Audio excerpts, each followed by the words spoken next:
Hey guys, Mr. Backover here. In this video, we're going to look at solving one-step equations.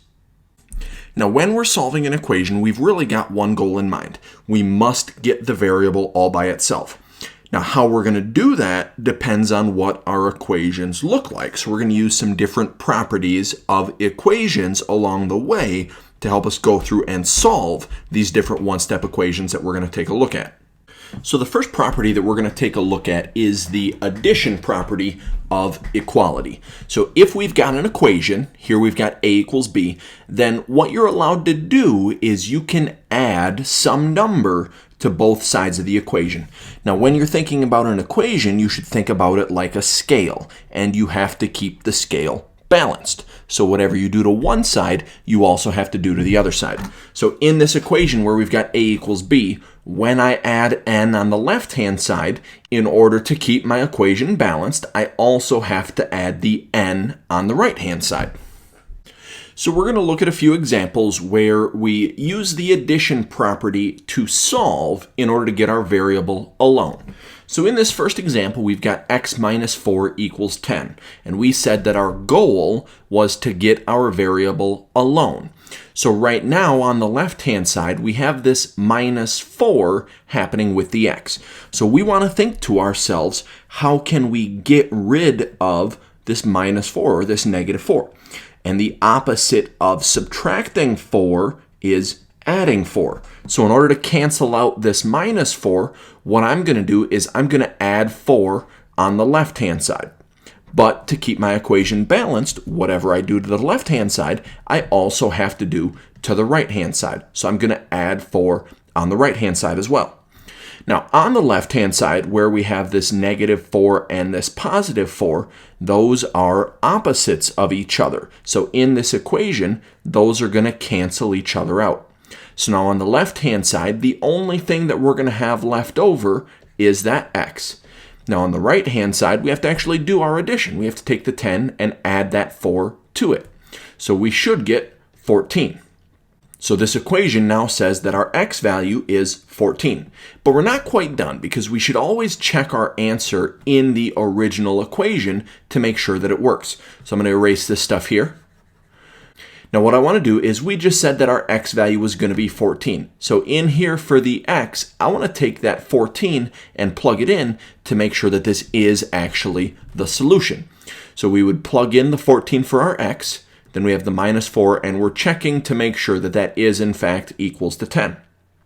Well, 14 minus 4 is 10, and we're checking to make sure that that equals 10. These two match up with each other, so 14 is, in fact, the solution.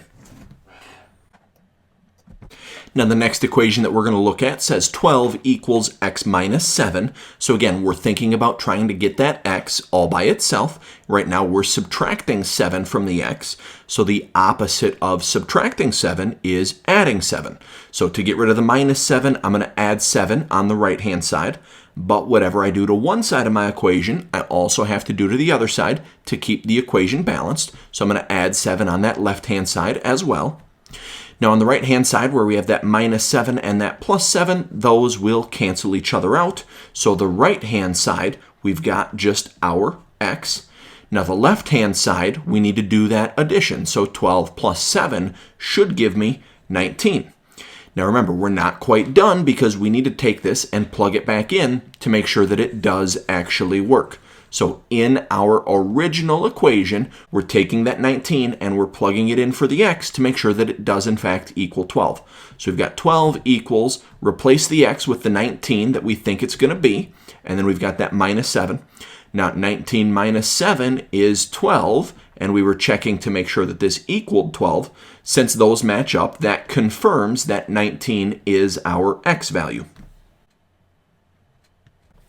Now the last equation that we've got here says 12 equals negative 4 plus x. Now this one looks just a little bit different because the last ones we've had, it's been x minus some number. But we do have to recognize that negative 4 is really like subtracting 4. It's just written a little bit out of order. So in order to get rid of this minus 4 in the front here, we still want to add 4. And whatever I do to the right-hand side, I also have to do to the left-hand side. So I'm going to add 4 to that 12 as well. Now on the right-hand side, that minus 4 and that plus 4 are canceling each other out. So on the right-hand side, all we have left over is our x. On the left-hand side, when I take 12 plus 4, I get 16. But remember, we're not quite done because we need to plug this back in to confirm that it is our answer. So we're going to be replacing the x in our equation with that 16. So 12 equals negative 4 plus 16. And if we take negative 4 and add 16 to it, we should get 12. The left-hand side was 12, and these numbers match up, so that does confirm that our x value is 16. Now the next property that we're going to take a look at is the subtraction property. So if you have an equation, so here we have a equals b, then what you're allowed to do is subtract a number on both sides. So it's very similar to the addition property, but instead of adding something to both sides, we're subtracting something to both sides. And again, whatever you do to one side, you also have to do to the other side in order to make sure that your equation stays balanced. So in this first equation, we've got x plus 8 equals 15. And our goal is still to try to get that x variable alone. So we want to think about what's the opposite of adding 8. Well, the opposite of adding 8 is subtracting 8. So in order to cancel out this plus 8, I need to subtract 8 from the left-hand side. But whatever I do to the left-hand side, I also have to do to the right-hand side to keep things balanced. So I'm also going to take that 15 and subtract 8 from it.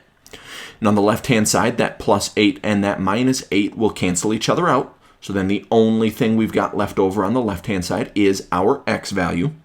On the right-hand side, when we take 15 and subtract 8 away from it, we should get 7.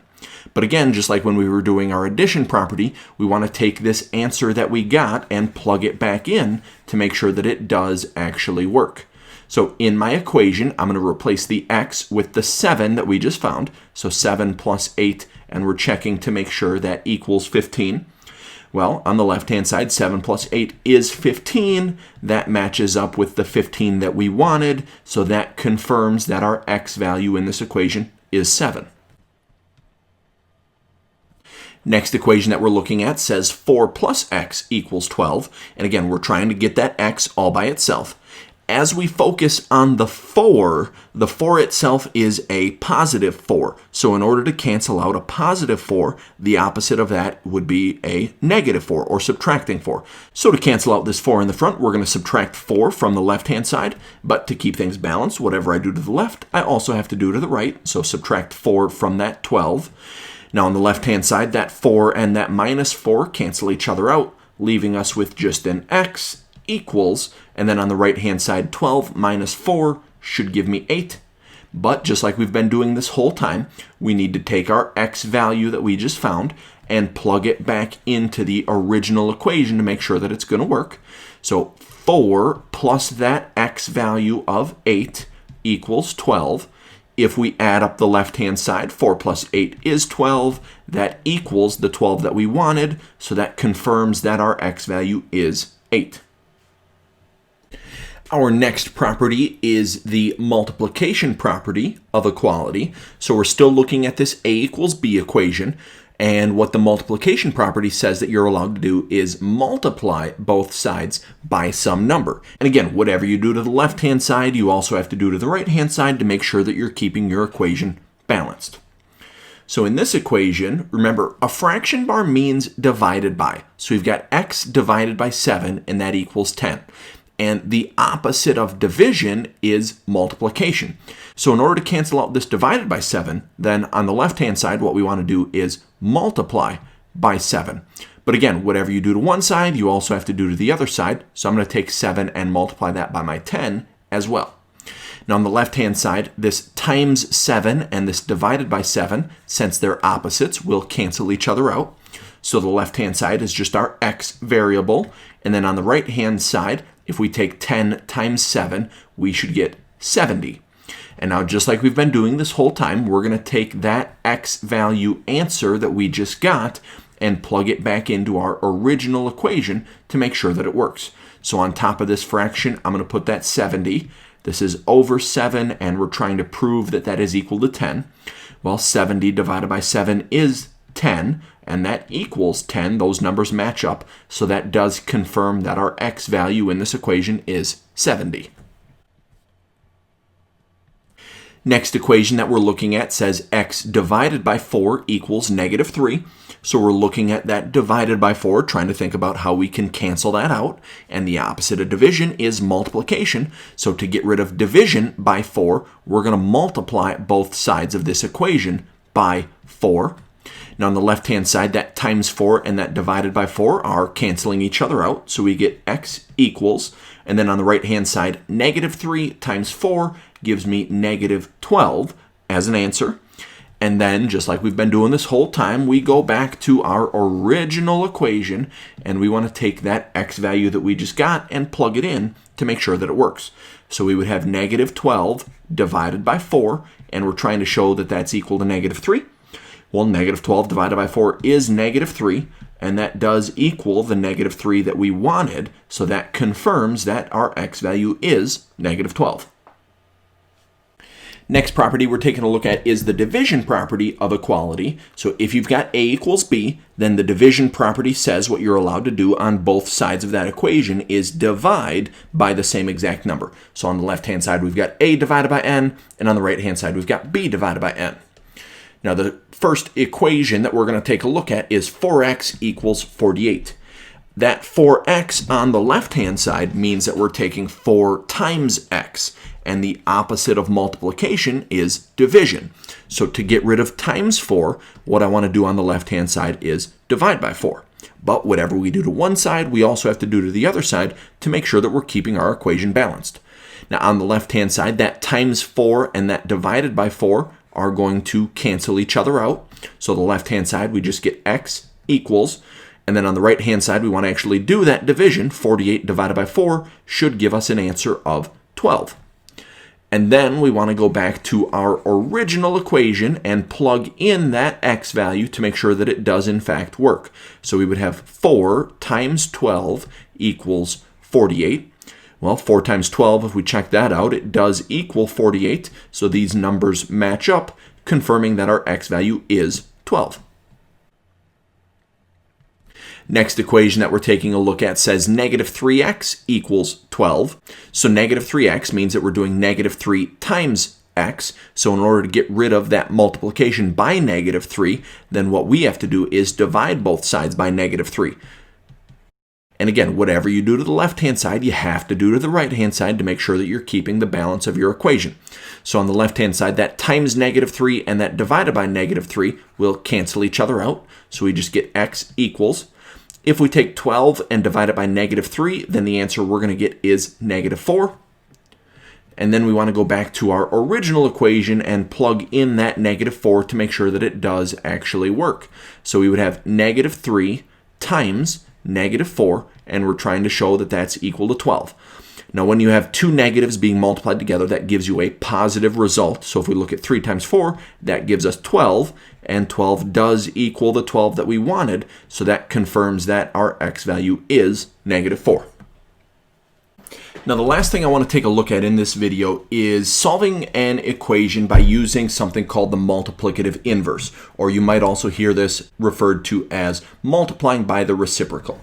So if we take a look at what's happening in this equation, we've got 2/7 times x equals 4.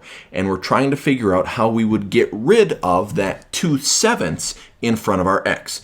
And this is where the idea of a reciprocal is going to come into play. And remember, what a reciprocal is taking a fraction and flipping it over. So to get rid of this 2/7 in front of the x, we're going to multiply by the reciprocal of that fraction. So the reciprocal of 2/7 would be 7/2 because we're flipping that fraction over, and then we are multiplying those two fractions together. Now, whatever you do to one side, you also have to do to the other side, so I'm also going to multiply that 4 by 7/2. Now, if we focus on the left-hand side, what I want you to notice, we've got 7s on top and on bottom. Because we've got a 7 on top and on bottom, those are going to cancel each other out. We've also got 2s happening on top and on bottom, so those are going to cancel each other out. So the only thing we have left over on the left-hand side is that x value.